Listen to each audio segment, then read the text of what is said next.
Muito obrigado. Muito bom dia a todo mundo.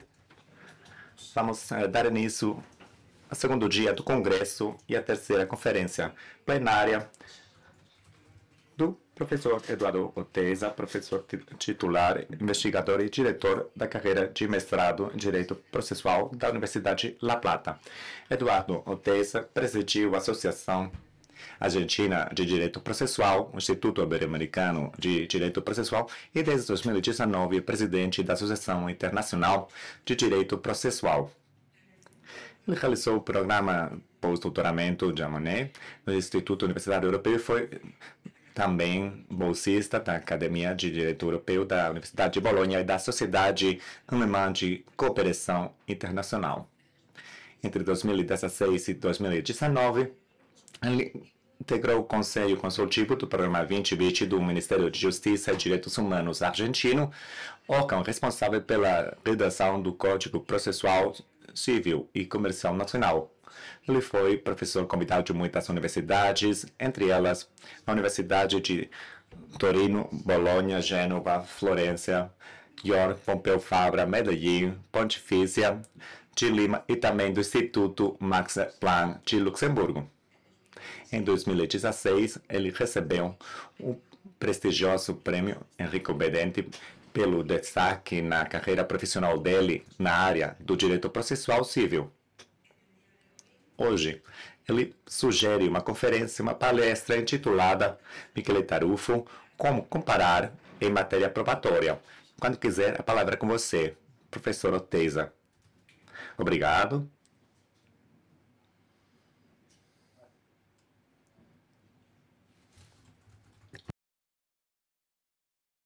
Muito bom dia a todo mundo, a todos e todas. É uma honra estar aqui. Antes de mais nada, meu agradecimento a Jordi Ferrer, que na verdade nomearam um grupo, não só ele. Carmen Vasquez, vê que muitas mais pessoas sem nomes se adicionando, tantas pessoas que trabalham aqui e que tornam essa sede tão amada. Por muitas razões. Meu agradecimento pessoal também para ele é direcionado para ele. Quando nós falamos há um tempo atrás sobre qual assunto tratar, eu queria tratar o direito comparado, mas fiquei com a interrogação. A questão de como Michele tinha comparado, como ele tinha feito o seu trabalho, o senhor Michele Tarufo. E esse desafio me levou a me reencontrar, em certo modo, com ele. Visitar de novo seus textos, ter uma dimensão, de novo, que no cotidiano, em muitos momentos que compartilhamos juntos, foi outra visão, outra dimensão. Meu segundo agradecimento é, portanto, por me permitir estar aqui para, na minha, tentar oferecer uma explicação. Não vale a pena falar na dimensão, o prestígio de Michele Tarufo, mas tentar aprofundar os caminhos dos desenvolvimentos que ele realizou em duas áreas, na área do direito comparado, mas o direito comparado em relação específica à prova Michele Tarufo, pesquisa na área dos precedentes e muito na área da filosofia do direito, na área das reformas possíveis ao direito processual e da prova. Mas a conjunção da visão de Michele Tarufo na área da prova e o direito comparado, pelo menos isso me gerou algumas interrogações. E vou começar essa introdução aqui falando em uma coisa que eu acho que é bom chamar indícios íntimos, mesmo que nem tanto tem a ver com uma certa intimidade que algumas pessoas compartilham com ele e que permite que a gente possa escolher o que foi íntimo por um lado, mas por outro lado também compartilhado com muitas pessoas. Segundo, vou falar em uma obra em construção. Esses momentos íntimos também são relacionados a uma coisa que, graças à personalidade, às expectativas que Michele Tarufo colocou em suas pesquisas, ele criou uma obra em construção. E a ideia de obra em construção liga o início do que eu vou apresentar em minha palestra com o desfecho, o final. Na verdade, Ex Libris, Michele Tarufo foi uma ponte entre gerações e o símbolo do Ex Libris, que foi apresentado na anterior edição do Congresso Mundial, representa ele muito bem. E ele representa também essa sensação de união entre pessoas, gerações e projetos de pesquisa. O primeiro passo, na minha opinião, o primeiro passo é, por exemplo, que ele começou em 98 com a cúpula que Jody Ferrer descreve em Conhecimento de Filosofia do Direito. Paulo Comandotti apresentou Michele para ele, para essa possibilidade de traduzir um livro sobre processo e prova. E aí foi que começou uma tarefa. Eu só vou apresentar uma síntese, mas é importante entender a linha de desenvolvimento. Depois de 98, em 2002, teve a difusão da prova dos fatos, depois do trabalho conjunto entre Jody Ferrer e Michele Tarufo. E daí, essa casa também foi a sede da coletânea de Filosofia e Direito, que encontramos quando a gente abandona a sede do Congresso na exibição de livros e apresentações, mas que fez parte também, eu acho, dessa tarefa comum. E também foi adicionado aí o livro que eu vou mencionar especificamente, que é o livro de Michele Tarufo, onde ele apresenta seus critérios comparatistas no livro sobre a prova, que tem uma história específica, mas também faz parte de Girona e também desse convívio de Michele com o grupo de Girona e com muitas pessoas mais. Só depois a coletânea Processo e Direito. Aí Michele fez parte de sua comissão diretiva e nas capas dos livros vocês podem ver. E depois disso a criação da Cátedra Cultura Jurídica. E aqui eu gostaria de sublinhar o termo cultura, de propósito. O termo cultura aqui muito relacionado aos desenvolvimentos que Michele Tarufo encaminha na área do direito comparado. E aí, por acaso também, Michele Tarufo abandonou a universidade para cumprir com seus desejos na Itália. Ele veio para Girona para explicar a transferência de Michele para Girona, muitas das coisas que hoje estamos vivenciando em 2015. E aí também, ao longo do desenvolvimento, depois disso vou falar dessa homenagem de Michele Tarufo, uma homenagem muito específica. Aí, não somente o convite foi, e Jody Ferrer se lembra, tenho certeza, para cada um de nós que ele nos ligou para participar desse congresso, e ele disse, o que eu peço a vocês é que se oponham a Michele.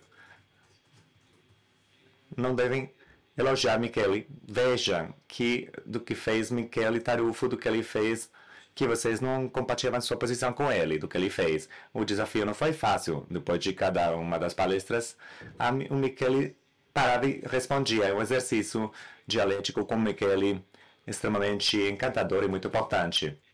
E aí, nessa homenagem, os tópicos de destaque foram a prova, tópico de filosofia, presidentes e direito comparado. Foram os três temas, os três tópicos sobre os quais é a obra de Michele, o primeiro Congresso Mundial, em 2018, o Question Fact em 2020, ligado a isso, ao desenvolvimento dessa escola, o Fundo Michele Tarufo, que veio para Girona, vou fazer algumas referências na análise comparada a essa chegada do Fundo, que é mais do que uma biblioteca e arte. é um conjunto bem interessante. A primeira edição desse congresso aqui mundial que levou à segunda edição que estamos curtindo aqui hoje e ontem. E aí, lá no fundo, chegou e a imagem de Michele Tarufo. Problema da perspectiva, a escolha do termo, comparações, o risco de simplificar. O que comparar e como comparar. Vou começar sucintamente, eu vou tratar disso enquanto desafio com um primeiro artigo que apareceu na Harvard Law Review sobre a função do direito comparado, uma crítica sobre a sociologia da jurisprudência, por Pierre Lepau. E nesse artigo da Harvard Law Review, assina enquanto advogado da Corte de Apelação de Paris. Tribunal de Apelação de Paris. E eu acho que essa mensagem também vai ser a ponta de uma ligação ao término nesse trabalho, nas últimas linhas desse artigo. Para ver as coisas na verdadeira luz, devemos vê-las de uma certa distância, como estranhos, o que é impossível quando nós estudamos qualquer fenômeno do nosso próprio país. A necessidade de aqueles princípios do século de comparar é expressada muito bem nessa citação, nessa conclusão do trabalho, na necessidade do comparatista de se afastar com distância do próprio sistema para enxergar o próprio sistema com a potencialidade que ele possui. Realmente, segunda imagem, que eu acho que é interessante, que eu gostaria de compartilhar com vocês, é mais um trabalho, esse aqui do American Bar Journal, American Bar Association Journal, de Roscoe. O que podemos esperar do direito comparado? Desculpar, Roscoe fez parte das discussões na homenagem a Michele Tarufo, onde nós discutimos a validade, a vigência da citação de Roscoe. É de 1936, trabalho, mas volta para a ideia de Lepau. E nas primeiras linhas desse trabalho, há uma citação de Matthew Arnold, poeta Matthew Arnold, e ele diz, em poucas palavras, que quem conhece somente sua Bíblia sabe bem pouco sobre sua própria Bíblia. E essa necessidade de se abrir ao desafio colocado pelo direito comparado. E aí há uma grande citação relembrada nos estudos comparatistas sobre também a grande questão. Como disse no início, muito, se não tudo, depende do que nós queremos dizer com direito comparado. Com que ele é comparado e como ele é comparado. Essas suas perguntas abrangem o olhar que eu tentei realizar sobre a obra de Michele Tarufo. Mas é claro que o desafio de comparar é um desafio transcendente, difícil, complexo. E as correntes teóricas predominantes no direito comparado enfrentam isso de um jeito diferente e todas elas com muita precaução. Alguns predomínio em um momento que normalmente compatibiliza com as outras. Sucintamente, vocês sabem que o direito comparado é uma ciência relativamente nova, uma tarefa de comparação, mas a independência científica, por assim dizer, do direito comparado, nasceu no Congresso de Paris em 1900. E daí ele foi desenvolvido. Era a época da exposição mundial em Paris, a fortaleza da França naquela época, mas isso não aconteceu depois. E nessa discussão entre o Código Civil francês e o alemão, aí surgiram todas as teorias sobre como comparar e o que comparar. Dessa época, produto, as conclusões, os eixos mais notáveis daquela época e a divisão em famílias jurídicas de René Davy. Isso dominou o cenário de doutrinas do direito comparado durante aquela época. E ainda sobrevive. Nós costumamos falar muito em famílias jurídicas, repetimos a noção de família jurídica, e no direito comparado tem um consenso geral entre os comparatistas de que a divisão geral, essa divisão do mundo realizada por René Davy, até o ponto que falava em outros civil law, direito civil, ou direito civil, como para essa classificação do mundo, que não era compatível com o desenvolvimento mais complexo. Segundo ele, depois dessa teoria, ele repetiu força, e a ideia de Merriman das tradições jurídicas dominou, que começou em 69, com as tradições dos direitos, adicionando mais complexidade no interior das próprias famílias, e não tentando classificá-las, mas tentando entender o porquê e o que tinha em cada uma delas. E além de tradições jurídicas, eu vou enumerar rapidamente para economizar.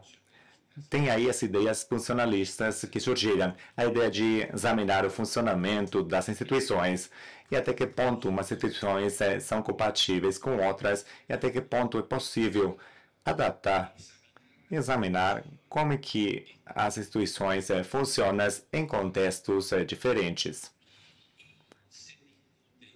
E teve uma discussão, e ainda tem uma grande discussão, quando tem em intenção a ideia do funcionalismo que dominou a partir de 70, a obra de Schweiger, a ideia da cultura. A cultura apareceu, os estudos sociológicos da cultura começou como uma iniciativa importante para entender o que comparar e como comparar. Uma figura importante, Pierre Legrand, e é claro também Friedman, que adiciona ao comparado essa necessidade de ver onde que essas instituições são desenvolvidas e como que elas são desenvolvidas.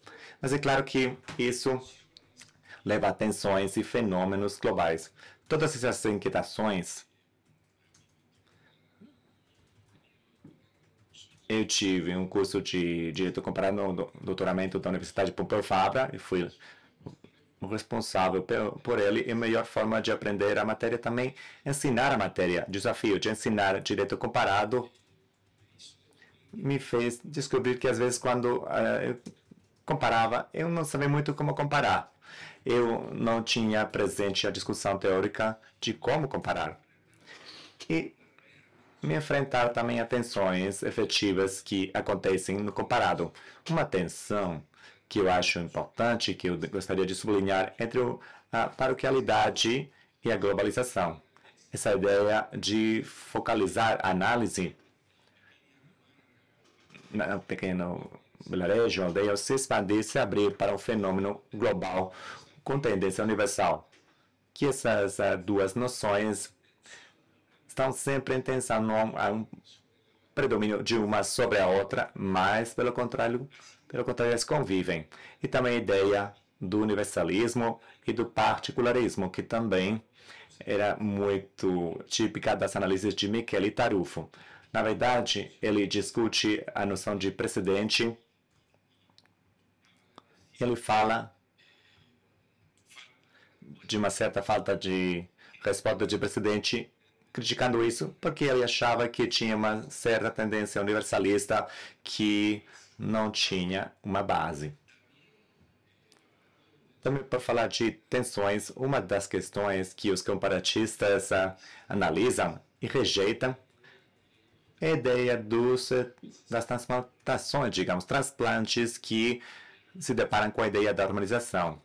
Brigam com ela. E o ego que significa simplesmente tentar transplantar uma instituição em um contexto diferente, ligadas à crítica acentuada sobre o eurocentrismo e a decolonização, que mancha também as visões do comparatista também.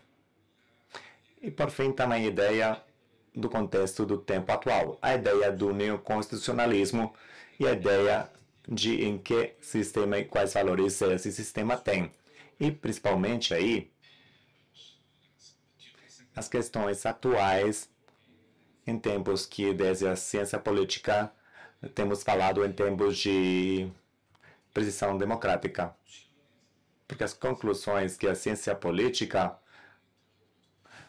Nadama e outros, eles assinalam que as democracias não caem logo depois, de repente, mas que elas perdem sua própria essência até se desmaterializarem em autocracias.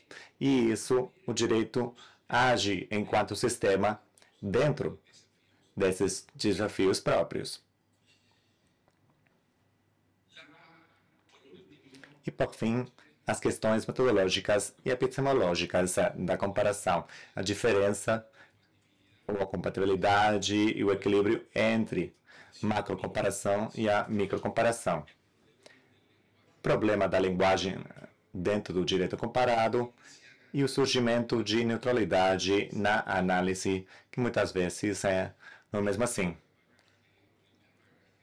Essa primeira bagagem me fez pensar, quando recebi um convite para essa conferência, esses 3 eixos de problemas, como eles foram gerenciados pelo Michele, especificamente como ele conseguiu pensar em uma instituição como a prova frente aos vários níveis de problemas. E aí vou falar no terceiro ponto, que vou desenvolver aprofundadamente, que é a escolha pessoal de alguns marcos fundamentais da obra de Michele Tarufo, enquanto comparatista, e vou sublinhar também a ideia de comparatista multidisciplinar.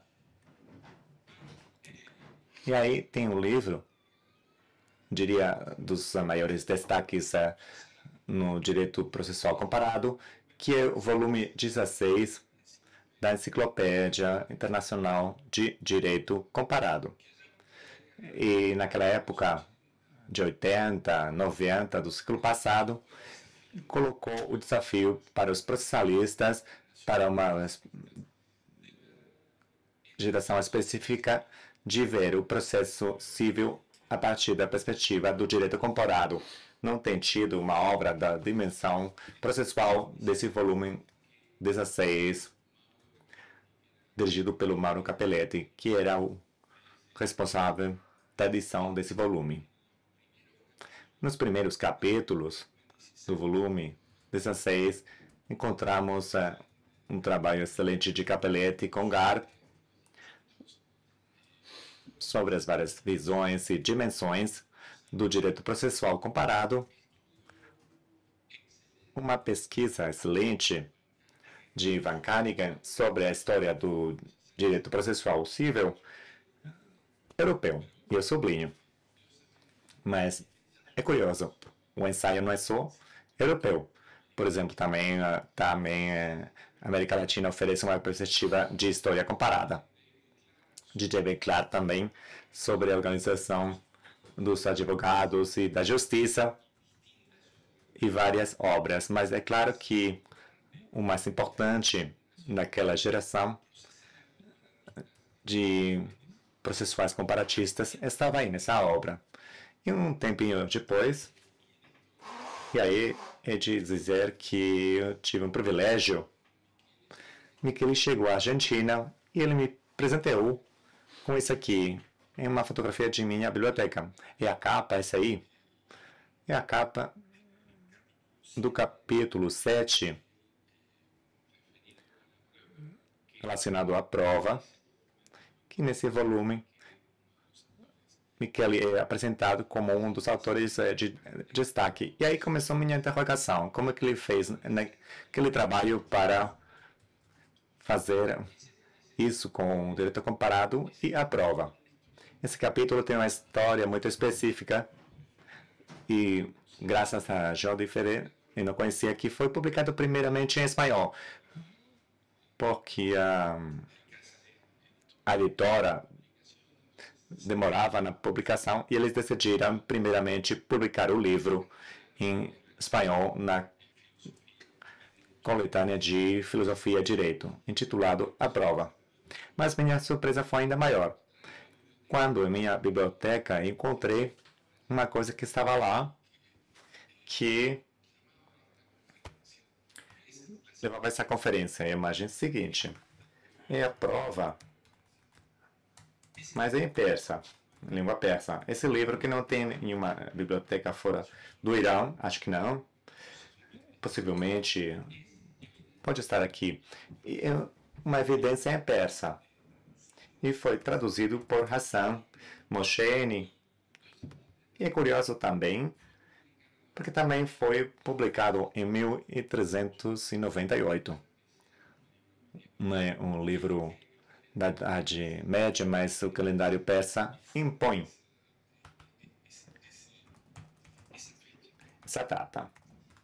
Imposta pelo calendário persa. Mas é claro que isso coloca a complexidade e a diversa visão. Nos critérios ocidentais, lemos as avessas, a capa contra a capa, e assim por diante. Como tinha questões, eu não consigo ler a língua persa.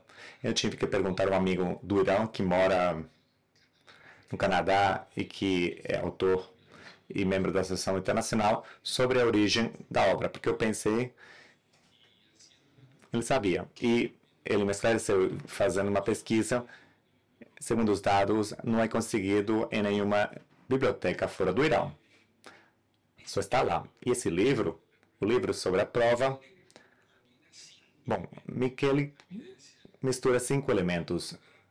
A evidência, a verdade, como escolher a evidência, tipos de evidência, características processuais da evidência e como, a partir da evidência ou da prova, tomar uma decisão definitiva. Mas ele começa o livro com uma estratégia como comparatista, pelo capítulo 1. E aí, volta com clareza para a questão da verdade. Ele fala sobre as várias experiências do direito comparado disso tudo em um livro bem informado, mas o núcleo central, o núcleo de interesse é prova e verdade. E a partir desse livro, achei necessário recuar no tempo, olhar para os inícios. Vocês sabem que na anterior edição do Congresso, teve um anúncio de Luca Passanante e foi anunciada a tese para se formar Michele Tarufo sobre contribuições para as máximas da experiência. E na tradução, ela explica uma coisa específica interessante, que Michele Tarufo, na escola Gliedi, antes de se formar, ele realizou um curso de lógica deontica e nesse curso ele conheceu uma pessoa próxima de sua geração, são os anos mais velhos, 30 anos, Amedeo Giovanni Conti, com quem Michele tentou iniciar sua carreira enquanto filósofo. Conti era muito jovem, não podia oferecer uma carreira acadêmica a Michele Tarufo, e então ele sugeriu que trabalhasse com Vittorio Denti. Esse livro foi resgatado da memória de Luca Passanante e, juntamente com Jordi Ferrer, realizaram um primeiro exame do livro e, claramente, havia uma justificativa para a publicação da tradução pelo perfeito Andrés Ibáñez, que foi publicado há alguns anos atrás.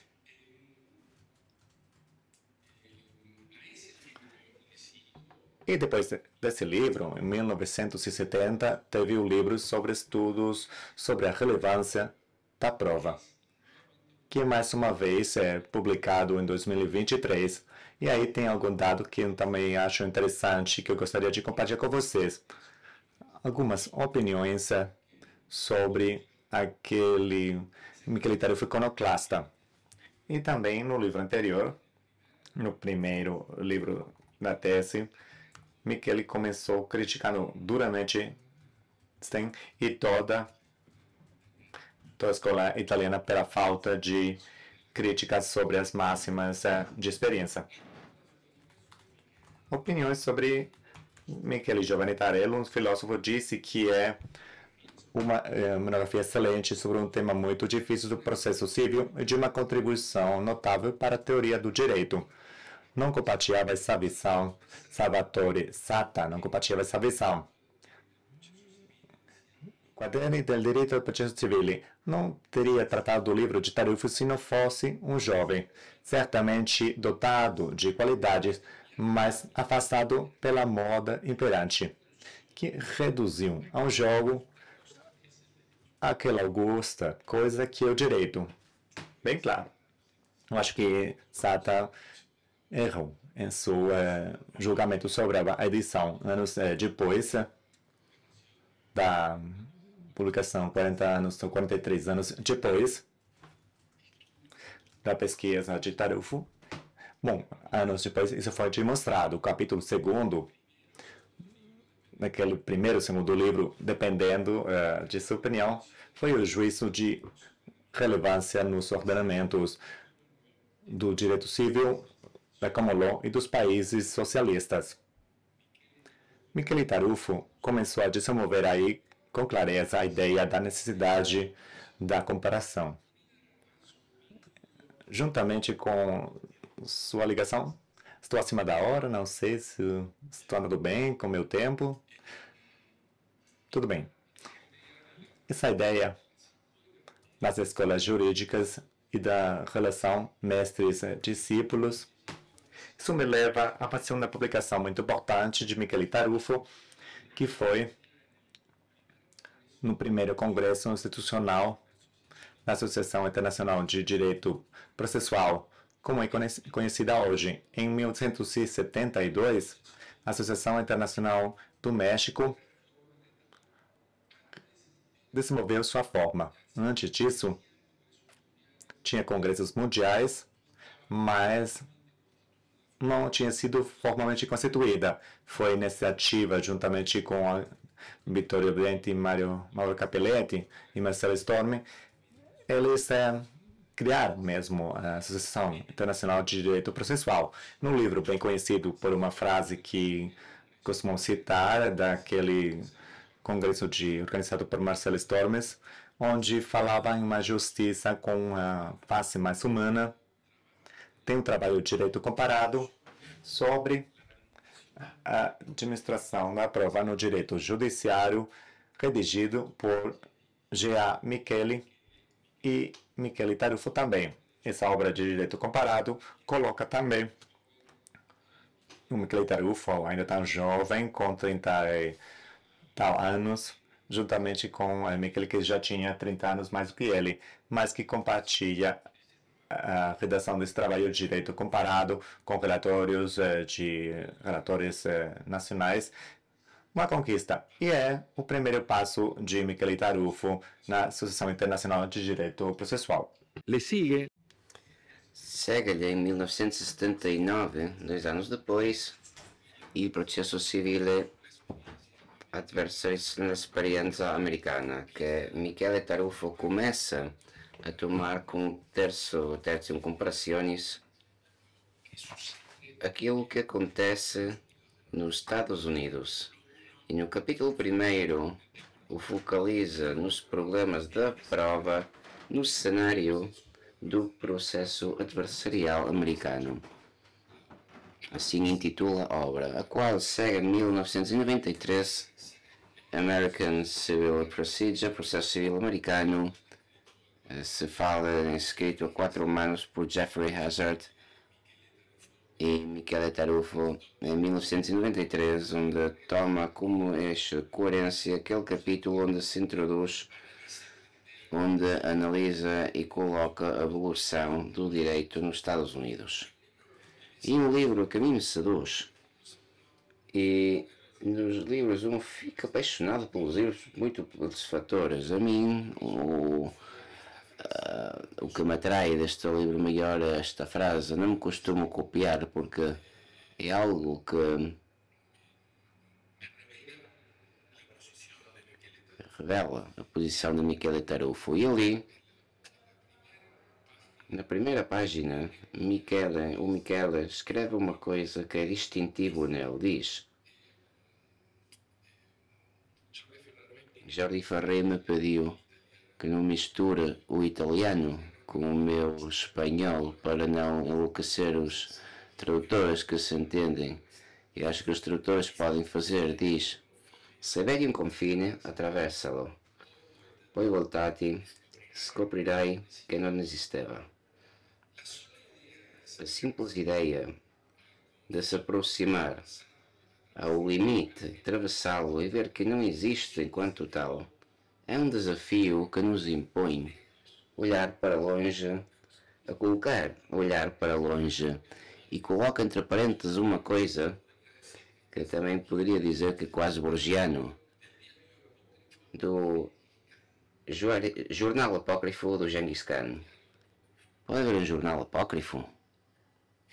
Bem, como for para o Michele, este jornal apócrifo existia. Este diário levou-me por um caminho que me parece que revela algum pensamento do Michele que está nesta frase do livro, que é Italo Calvino e as cidades invisíveis.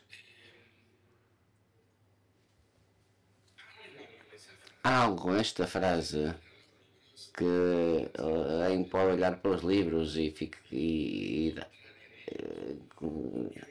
dar-se por contente pelo conteúdo, encontrar um diálogo especial, e para mim há uma relação entre esta citação que o Michele Tarufo faz, o livro de Italo Calvino e o desafio de comparar. No livro de Italo Calvino há também uma coisa que me parece relevante, que umas gerações curiosas, porque junta um avô com o seu neto, o avô é Gengis Khan, o neto é Kublai Khan, e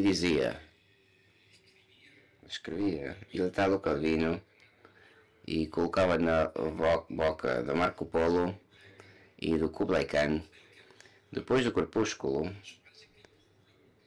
Eu sublinhei Crepúsculo para como fim, não é atardecer, não amanhecer, um ponto intermédio do sol. Nas terraças dos veranos do Palácio Real, Marco Polo explicava ao soberano os resultados das suas viagens. Habitualmente o Grande Khan acabava as noites saboreando com os olhos entrefechados estes relatos, até o seu primeiro bocejo dar o seguício de páginas a sinal de ligar as tochas para ligar o soberano até o pavilhão do Augusto do Sonho. Mas desta vez o Kublai não parecia disposto a ceder à fadiga.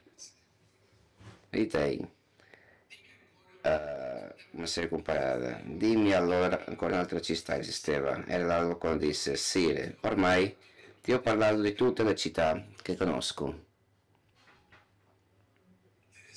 Dizia: diz-me agora outra cidade. Insistia. Era Alba quando disse: Senhor, falei para si de todas as cidades que conheço. Falta uma da qual nunca falas. Marco Polo inclinou a cabeça. Veneza, disse o Khan. Marco sorrise. E di che altro credevi che ti parlassi? O imperador não pestaneou. Marco sorri e diz: de que outra achas que estava falando? Mas, no entanto, nunca ouvi você pronunciar o seu nome. E Polo: ogni volta che scrivo una città dico qualcosa di Venezia. Isto junta o princípio de ver as coisas com a sua verdadeira luz e de perceber que sempre do ponto de vista subjetivo falamos daquilo próprio que vão encontrar o ligame disto no final. Neste livro há um trabalho que se chama Dimensão Transcultural da Justiça Civil e que foi publicado em espanhol, em italiano e em inglês. Em inglês está publicado em Transcultural Dimension of Justice na Comparative Law Review do ano 2000 e também aparece na revista trimestral de Direito Processual no mesmo ano. O que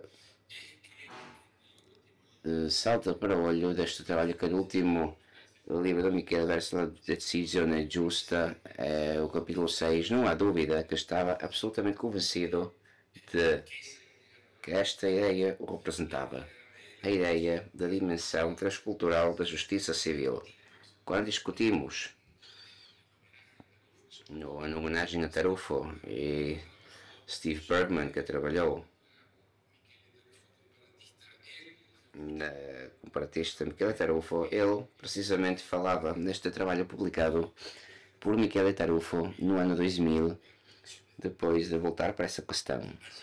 Ali cita Michele Tarufo, nota 1 e 3, o Lawrence Friedman, The Horizontal Society e The Republic of Choice, Law, Authority and Culture, e Is There a Modern Legal Culture?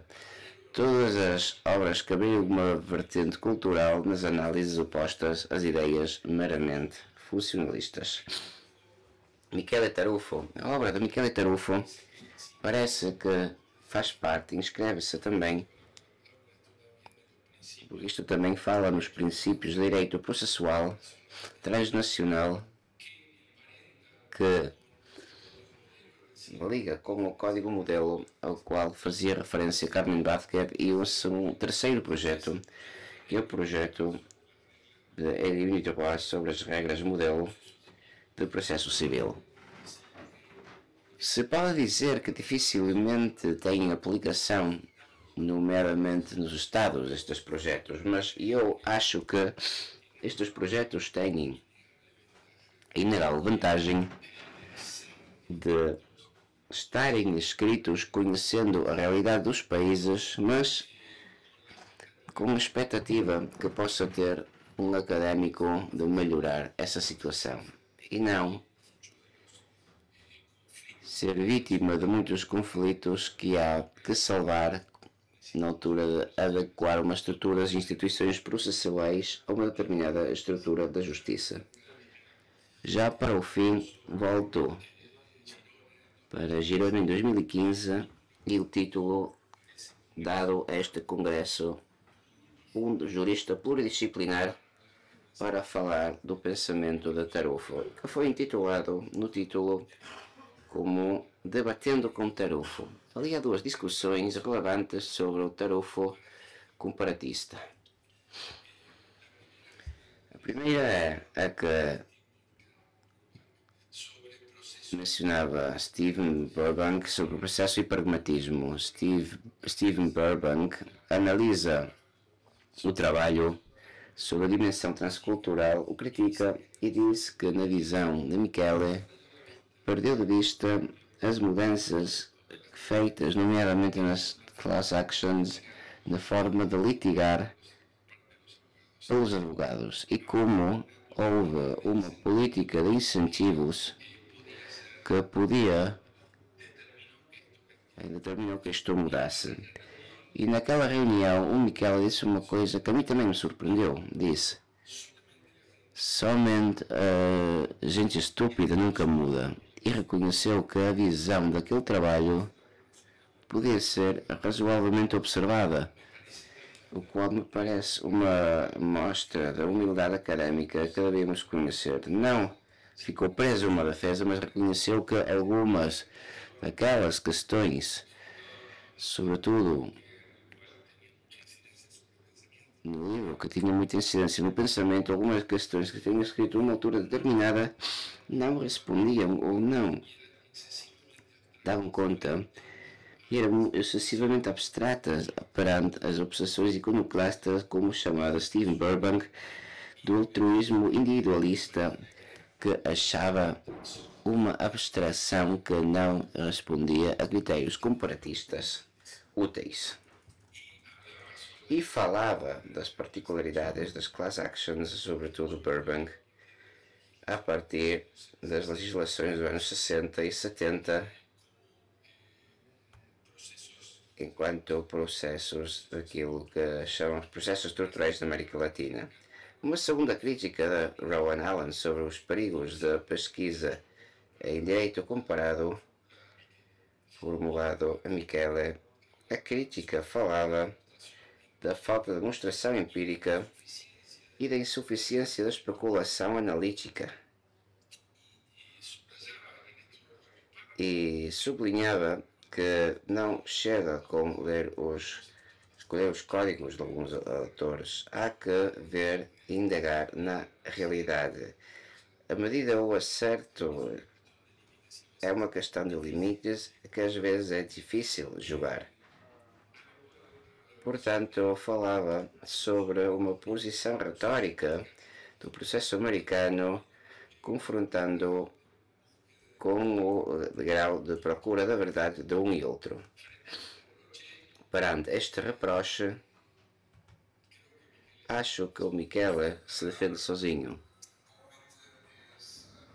Outra questão trata dos problemas e os perigos do direito comparativo. Eu sou suficientemente cético sobre o direito comparativo, embora me considere um comparativista, mas sou suficientemente cético porque eu sei quanto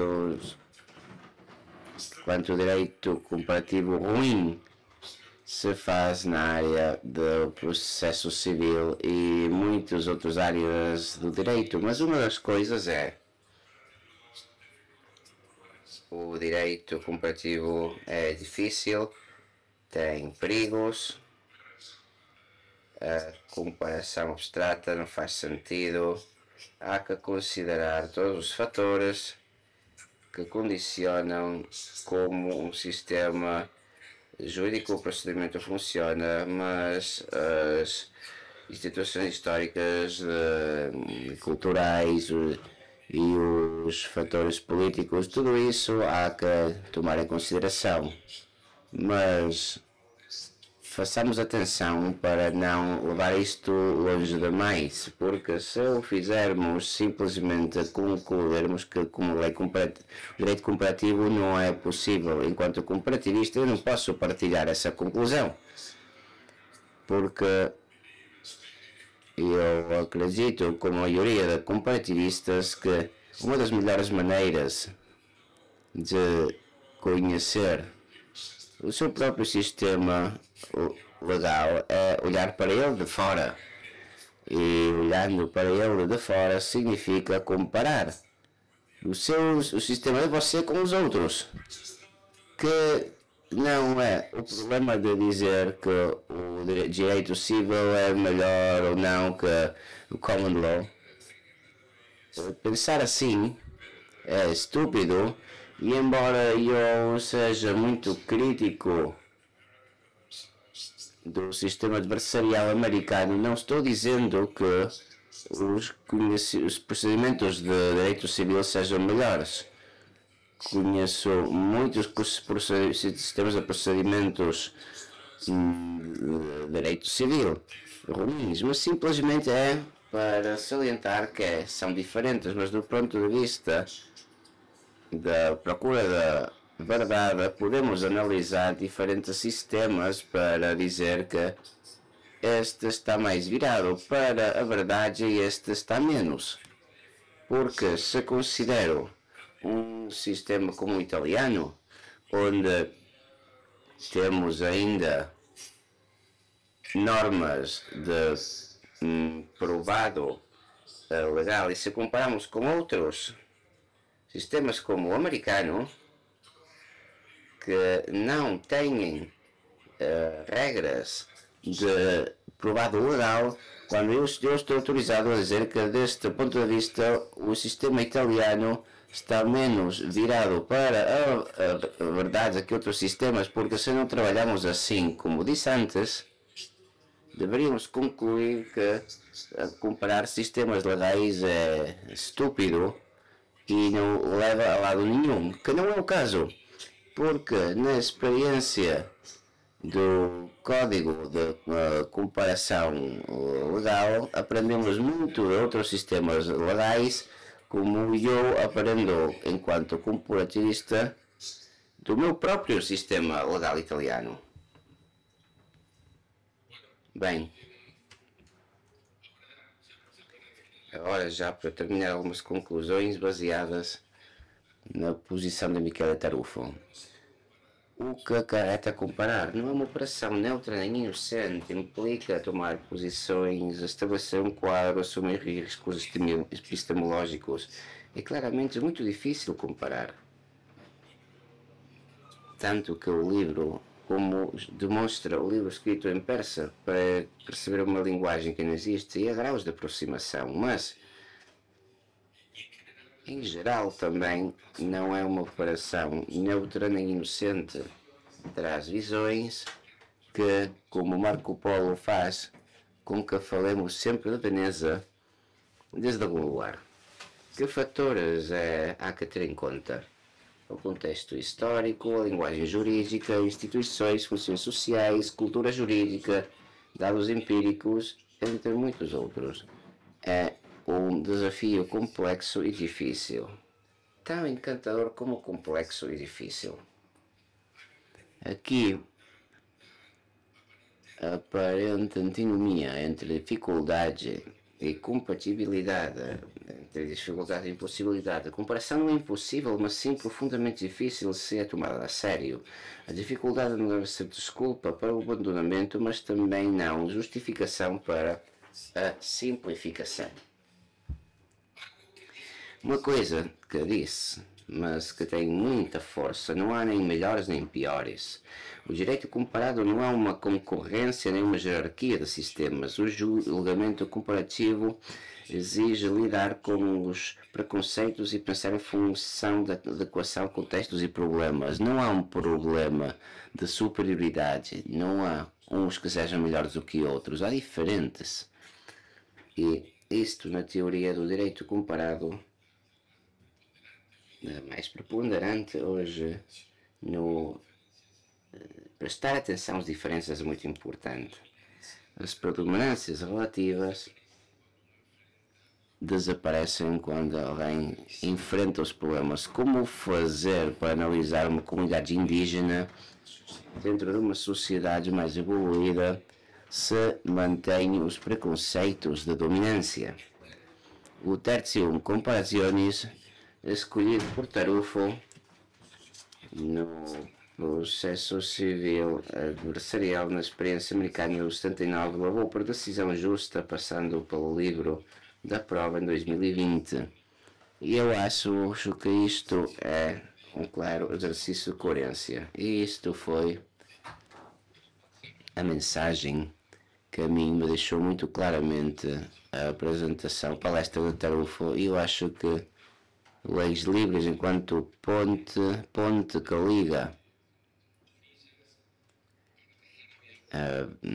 a Ribeiras para deixar aberta uma nova ponta foi uma mensagem muito importante da Michele Tarufo e ensina muito a como comparar em termos da prova. Muito obrigado.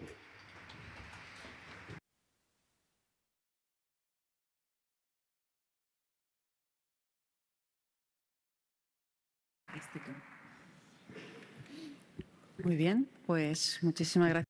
Muito obrigado, professor Oteiza. Foi uma magnífica palestra e começamos o debate primeiro com o professor Jordi Ferreira Beltrán, que pediu a palavra.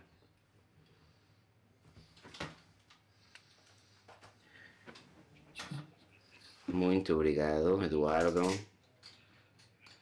por este percurso, pela pessoa e a obra de Michele Tarufo e a sua perspectiva da prova. E eu gostaria de oferecer um ponto de vista algo diferente, mas não incompatível, para ver como você o veria também. Pensando bem, não sei se essa ideia do jurista pluridisciplinar que intitulamos no Congresso de 2015 é o melhor, ou quase haveria que falar do jurista poliédrico, mas acho que havia uma perspectiva dominante na obra da Michele que não é a de comparativista. é de normativista. Acho que Tarufo, acima de tudo, gostava de dizer como deviam ser as coisas. Mas para dizer como deviam ser as coisas, acho que pensava que havia que saber qual era o contexto cultural para o contexto normativo, quais era a formação dos atores que iam brincar com esse brinquedo processual, qual é o contexto político, ou seja, como deveriam ser as coisas, não imaginá-lo no seu escritório, no seu computador, ou na sua folha de papel, e criar em abstrato, mas há que ter em conta questões sociológicas, como funcionam os sistemas, quais são as realidades, quais são os problemas, qual é a complexidade do sistema neste sentido também, ter uma aproximação parecida, porque sempre existe outras peças do sistema, como entra o mecanismo. Então, para dar essa resposta sobre como deveriam ser as coisas, acho que precisava de todos esses ingredientes, e não me parece estranho que afinal seu último livro fosse Verso na Decisione Giusta. Depois disso tudo, depois de ver como deveria ser, como deveríamos fazer, para onde devemos andar, e esse ponto de vista normativista, quer dizer, este ponto de vista normativo, indicando o dever ser, acho que tem um papel muito predominante. Não digo que a maioria das suas páginas escritas tenham isso, porque estão todos esses outros pressupostos, essa análise de todos esses pressupostos sociológicos, de outras disciplinas, econômicos, políticos, etc, etc, etc. Mas que tudo isso para ele era um ingrediente para poder dar uma resposta fundada à pergunta acerca de que direito precisamos de ter. E isso o torna o ingrediente comparativo de um instrumento mais um instrumento nessa outra análise, nessa outra perspectiva final que me parece que tem permanentemente na mente, mas simplesmente queria saber qual é a sua ideia ao respeito.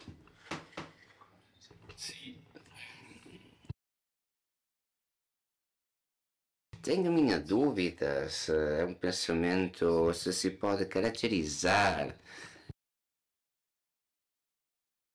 como normativo. Acho que, para além de normatividade conceitual, ele, sem dúvida alguma, tinha uma preocupação muito clara pela justiça final da decisão enquanto conhecimento do direito, e não por acaso o livro se chama assim, e não por acaso a tese de doutoramento põe isso em causa. Diz, as máximas experiências não servem porque são critério não justificado. Já nesse momento ele tomava a ideia de probabilidade, que não era uma ideia comum naquele tempo. Ficava preso nessa ideia, não sem um sentido, sem uma finalidade. Desse ponto de vista, sim, podia partilhar que havia uma procura de uma solução que pode ser percebida por uma dogmática normativa, mas eu acho que essas páginas, tantas páginas, apresentam uma imagem de mais cor, intensidade e contraste de uma obra que percorreu muitas provas e contraprovas sobre a mesma ideia. Isso chama muito a atenção. Estava absolutamente convencido, e eu acho que essa é uma das virtudes dele. Ou seja, não havia tentativas sem construção das suas aproximações para os problemas jurídicos, mas pelo contrário, mantinha o eixo e na cor daquilo que ele ia vindo, ia vendo e aprendendo, trabalhando e desenvolvendo, porque, embora seja certo que a decisão certa, justa, é um exemplo, também é um critério que está anteposto, que é como o seu trabalho com o grupo de Bielefeld e a ideia da estrutura na corte e o valor do precedente parece não valer, mas é afinal o precedente que repousa numa decisão que para ele tinha de ter um grau importante de verdade. Mas isto me leva, não sei se posso partilhar, que o comparatista não é tão relevante porque na sua experiência vital, a exposição transforma a sua visão e transforma a sua própria visão. Isto é de tipo completamente, de jeito completamente pessoal e reproduz o que me acontece a mim, que é desconformismo com o próprio faz com que alguém olhe para fora procurando a resposta, porque muitas vezes as leis próprias, além se pode perceber como os sistemas que ficam presos, e o Michele respirava um pouco fora de Itália para perceber Itália, nunca negou a sua pertença ao seu próprio sistema nacional, mas o sistema nacional não lhe dava respostas. E eu acho que neste ponto, quer Mauro Capelletti, quer Michele Tarufo, foram pelos mesmos caminhos, foram procurar onde não encontravam o seu próprio país. E felizmente mantiveram a sua própria visão olhando de fora. Isto é, fora do facto do propósito poder ser normativo, a ideia encantadora era que uma multiplicidade de experiências numa viagem riquíssima, e a viagem riquíssima fica com toda essa cor de páginas. Poderíamos discutir se é normativo ou não, mas afinal acho eu que este leque de páginas que ficou aberto com coerência, não procurando aleatoriamente uma ensino, mas obrigado pela pergunta. Bom, a gente pode avançar com as perguntas que recebemos por escrito. Tendo em conta a reprodução da regulamentação de um sistema para com outro, por exemplo, a criação de legislação na América Latina que tem inspiração no regulamento da inteligência artificial, será que essa transposição regulamentar é uma nova maneira de colonialismo? Como é que a gente pode regulamentar os fenômenos de âmbito e impacto global? Será que nesse processo temos também algum papel para o direito comparado? Eu vou começar pelo fim da questão. Sim, existe esse papel para o direito comparado. Aliás, o direito comparado, desde longa data, tratou, ora das posições eurocentristas. Eurocentrismo, sabe uma coisa? Eu acho que não diz respeito só à Europa. Também diz respeito ao relacionamento de domínio, né? E também da preponderância irreflexiva. A América Latina é uma região que tem muitos transplantes e o conceito, aliás, a minha primeira, e podem contar, né, quero partilhar com vocês uma experiência pessoal. A primeira vez que eu trabalhei com o Tarufo foi numa palestra na Associação Internacional em Tulane, em 1998. Eles me pediram para falar sobre os abusos no processo na América Latina. Aí eu vi que os outros colegas tinham que falar do Japão, da Espanha e Portugal, mas nunca de um continente inteiro, né? Essa perspectiva que a América Latina é um todo, aí onde tem um papel enorme a ideia multicultural que o Tarufo tem para a compreensão desses fenômenos todos. O que com certeza é uma questão que estava criando bastante interesse. Aí, o conceito de transplante está em consonância com o conceito da cross-fertilization, a fertilização cruzada e a harmonização. Em função daquilo que você pegar para análise, as vantagens das instituições e também o como como a América Latina, desde a sua própria independência, viveu dentro de um sistema híbrido. Em termos gerais, a América Latina sempre foi vista como a consequência do Império Espanhol. 3 séculos até. Mas ninguém pegou para analisar a importância que o Reino Unido no século XIX teve e como é que isso ficou dentro dos sistemas constitucionais latino-americanos, que são muito mais do common law do que o civil law. Meu país, a Argentina, tem a Suprema Corte, que é um espelhamento, e a Constituição também é um espelhamento da Constituição dos Estados Unidos. Aliás, a Corte Suprema também. A Corte Suprema citou a jurisprudência da Corte dos Estados Unidos. Nós temos o SORO, né, que o Barbary Mice é um caso muito importante para o controle constitucional, onde podemos dizer que é um sistema do civil law, porque temos códigos nacionais, o que é uma faculdade que possui o Congresso, porém nós temos um tribunal que está funcionando, né, em consonância ao Tribunal Constitucional dos Estados Unidos. Isso acontece no Tribunal Superior Federal do Brasil, no México também, né? Tantos outros países onde foram adoptadas múltiplas instituições. Será que é bom? Será que é mal? Acredito que nós estamos perante um grave problema. Nem é bom nem é mal. A resposta é muito mais complicada. Por que podemos pensar que é bom ou que é ruim? Aí é que nós temos que começar esse bate-papo. E aí que nós podemos ter a perspectiva de termos uma perspectiva muito mais enriquecedora para a projeção e sabermos quais é que são os limites das instituições, até onde as próprias ideias que possuímos são compatíveis com a instituição mesma. Qual é que é a forma do relacionamento? Falar que é bom ou ruim é muito pouco. Às vezes, né, é um engano o conceito do transplante, o que é uma prática da qual nos podemos lamentar. E eu acho que a América Latina foi um terreno inutilmente fértil em muitas perspectivas e questões. Só mais um minuto, porque eu acho que vale a pena esse comentário.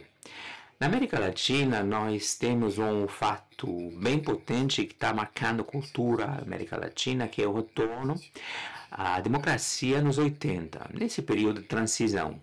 A América Latina sofreu governos autoritários por causa de uma enorme crise econômica. O que aconteceu naquela altura?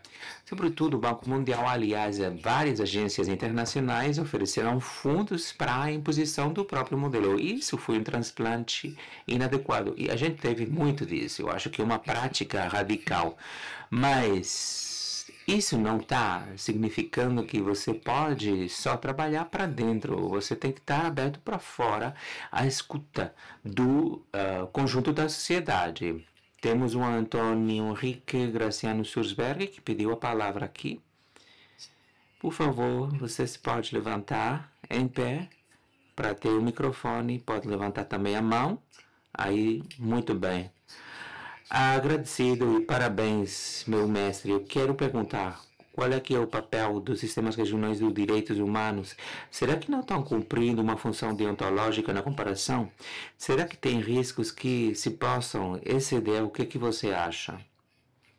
Desculpe, será que pode perguntar outra vez? Uma pergunta muito interessante. Não quero enganar o sentido de sua pergunta.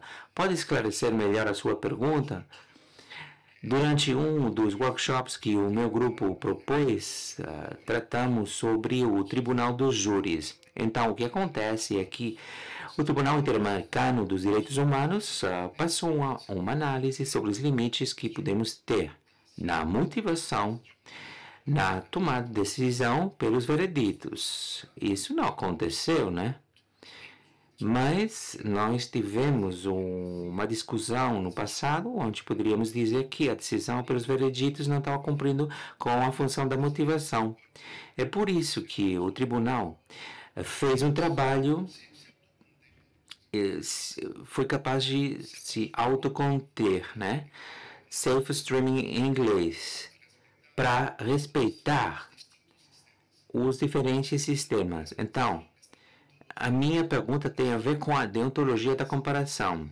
O que podemos dizer sobre os sistemas regionais? Será que está sendo feito assim? Será que temos o risco para ir além desses limites? Agradeço. Sim, eu acho que eu entendi. Agradeço a pergunta, que é bem interessante. Aliás, nessa conversa dos transplantes, e linkando o tema anterior com esse de hoje, sabem muito bem que o sistema interamericano foi um sistema transplantado. Foi transplantado pelos piores motivos. Quando foi adotada a Convenção Interamericana dos Direitos Humanos na região dos Estados Ibero-Americana, estávamos naquela altura da Guerra Fria. Tínhamos que oferecer essa imagem de respeito com os direitos humanos. A Organização dos Estados Americanos levou para frente a adopção e o Tratado sobre a Convenção Interamericana dos Direitos Humanos, que foi o Acordo de São José da Costa Rica. Demorou muito tempo, muitos anos se passaram. Foi bem complicado conseguir, né, essa convenção com uma força potente para proteger os direitos humanos face à quantidade enorme de autoritarismo nos governos. Aí floresceu essa situação graças à consolidação das democracias, que aconteceu nos anos 80, 90.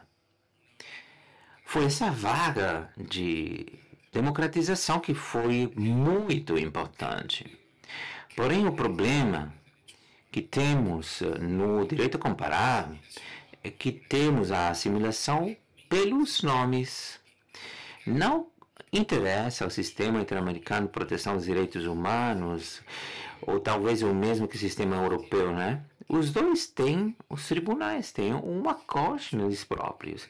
Porém, se a gente ter em conta só que o sistema interamericano foi capaz só de produzir 500 sentenças, se a gente contemplar, além disso, que vemos a reticência orçamental dos estados para o financiamento do sistema de uma maneira notável, se considerarmos, além disso, que o cidadão não tem acesso nenhum ao sistema interamericano, mas isso tem que ser feito pela intervenção da Comissão Interamericana, né?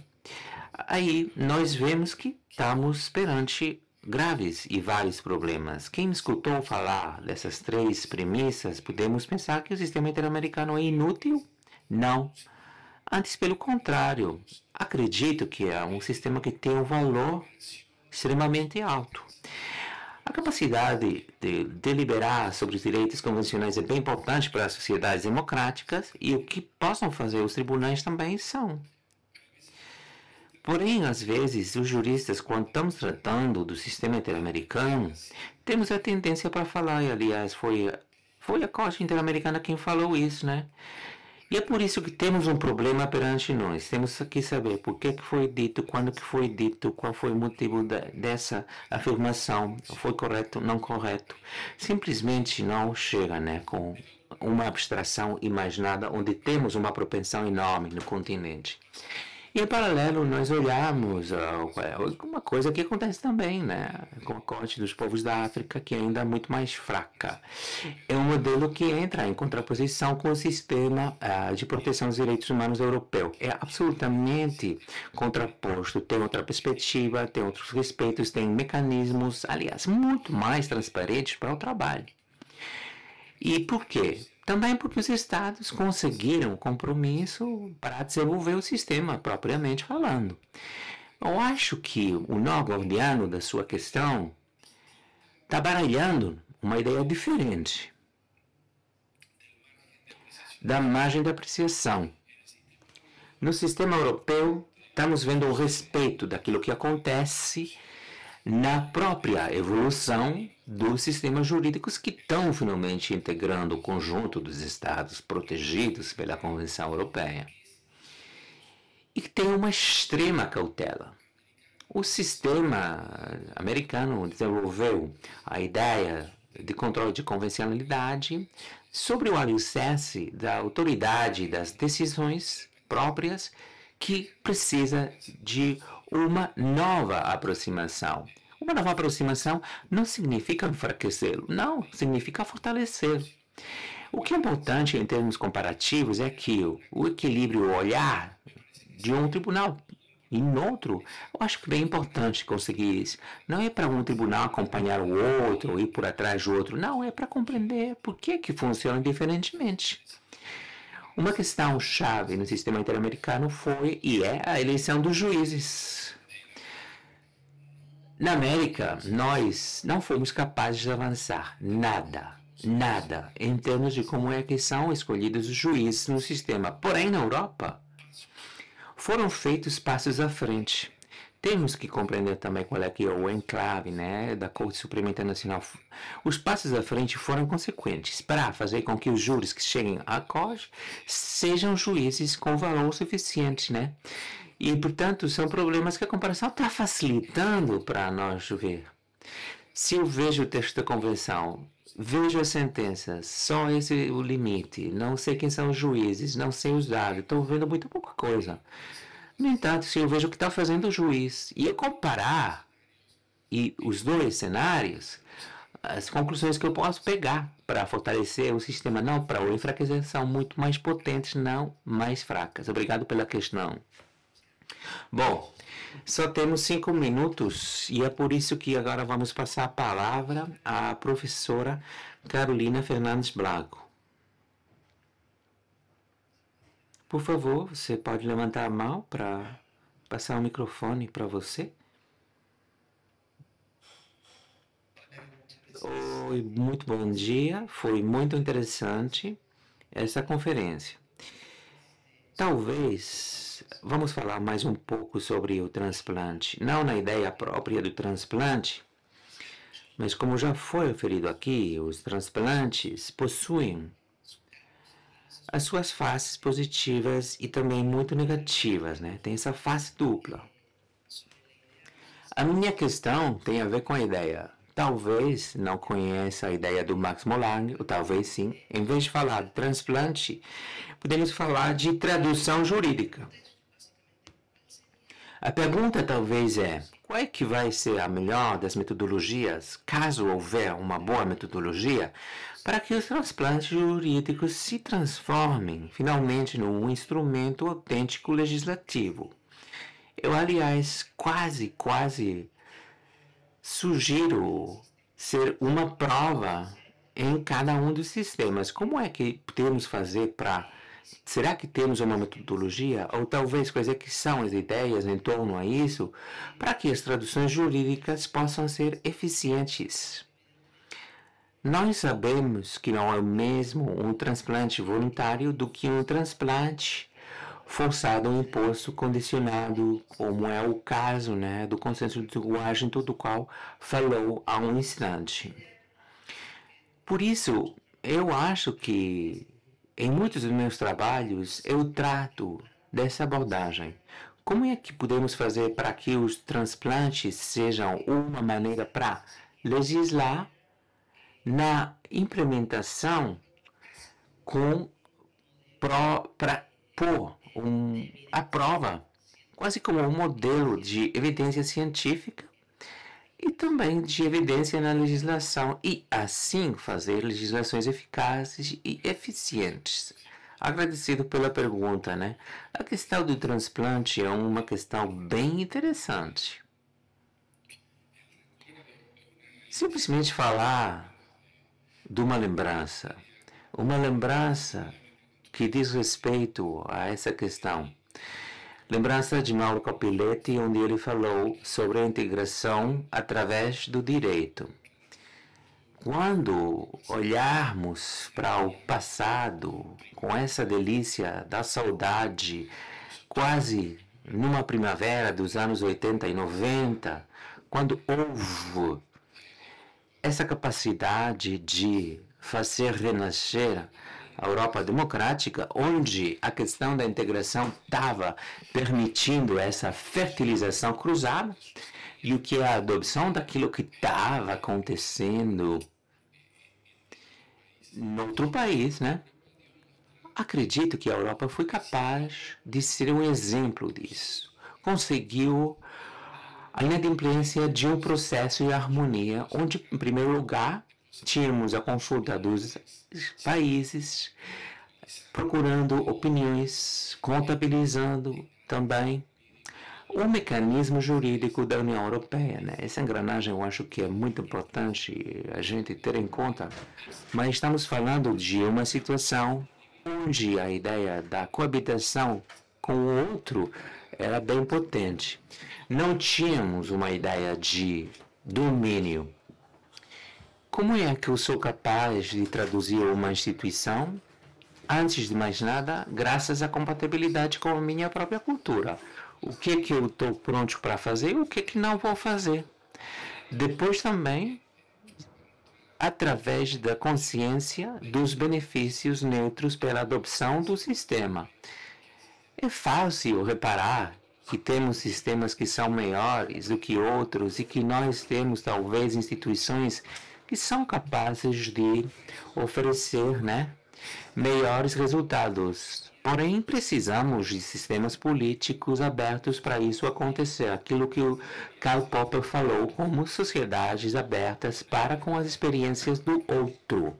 E esse olhar autêntico e atento, pensando que o fracasso do transplante vai ser muito caro. Por quê? Desfazer uma instituição, a queda de uma instituição é muito lenta e causa grande dor. Cautela para pensar por que eu preciso isso, quais são os recursos que eu tenho ao meu alcance, não só materiais, mas também culturais e políticos, para adaptar eles para ser útil o objetivo. Mas sabe muito bem que essa é uma receita muito simplificada de um grande desafio enormemente complexo que impõe sermos muito contundentes, mas finalmente sempre deixando algumas fendas abertas. Bom, com essa resposta, encerramos a terceira conferência plenária. Obrigada, professor, obrigados a todos pelos seus contributos e questões.